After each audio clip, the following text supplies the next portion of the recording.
Blake Griffin recently said that LeBron James is more likely to play in New York than if he was to come to the Los Angeles Clippers or LA in general.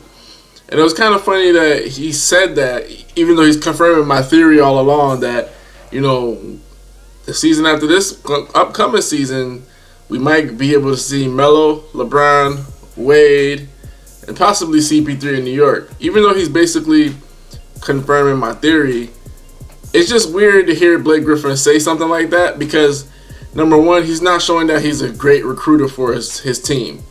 In terms of somebody asking you a question about LeBron James, where he's headed, why wouldn't you want to recruit LeBron James to come to LA? Especially when you got decent pieces. You have Gallinari, you have Patrick Beverly, you have yourself, Blake Griffin, you have DeAndre Jordan.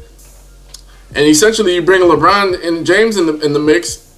You're essentially a contender for that to go to the Western Conference Finals and compete for NBA title. Any team that LeBron has been on has been a contender to win a championship. So why would you say that, he's not likely to come here? And that goes to my second point. Number two, Blake Griffin doesn't have a lot of belief in himself. And you could tell by what transpired with Chris Paul. Basically, Chris Paul beat all the belief out of Blake Griffin's body and basically letting him know, like, hey, you can't compete, man. You're not that great. Because a great player would say, like, hey, hell, why not? Shoot, why not? Definitely he's coming here. He got me and DeAndre Jordan. Just me and him alone. We could do this, let's do it.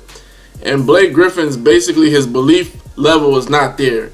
He doesn't believe in himself. These comments basically prove that he's not a competitor like that. And that leads to my third point, which is a lot of these guys don't believe they can elevate their game. They think it is what it is. Because for him to say that, I don't see LeBron James coming here, well, if you elevate your game, anybody can come there. You know what I'm saying? What's his name? Stephen Curry could have possibly wanted to go there. Kevin Durant probably wanted to go there. If you was doing your job, averaging 25 and 10, hitting your free throws, etc., then people will want to go there because you know that you can elevate your game. A lot of these guys just choose not to elevate their game. They're stuck in like poor free throw shooting or just being one-dimensional, no post moves. For him to say like, nah, I don't see this as a landing spot. Why not? Like, you can elevate the same way that LeBron James elevates his game every year in and year out. You could do the same thing to your game. And then, you hear comments from OJ Mayo. He's saying, like, man, I cheated the game for 3 or 4 years when I was in Milwaukee.